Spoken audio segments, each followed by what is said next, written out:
প্রিয় দর্শক, আসসালামু আলাইকুম। দর্শক, আপনাদের প্রীতি ও শুভেচ্ছা জানিয়ে শুরু করছি আমাদের আজকের প্রতিবেদন।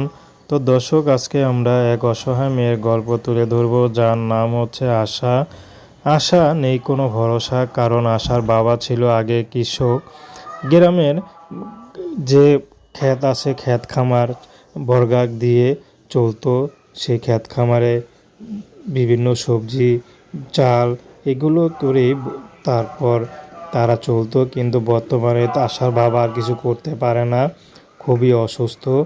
তো তার আশা পুরনো যে কাপড় আছে, কাপড় দিয়ে বিভিন্ন বাসা যে কাঁথা সেলাই করে, সেই কাঁথায় সেলাই করে যা পায় মজুরি টুকটাক তা দিয়ে কোনো মতে দিনটা পার করে।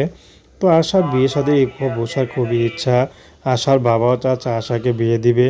আশা শুধু ছোট একটা ভাই আছে, কিন্তু আশাকে কে বিয়ে করবে? যারাই বিয়ে করতে আসে তারাই শুধু যৌতুক চায়।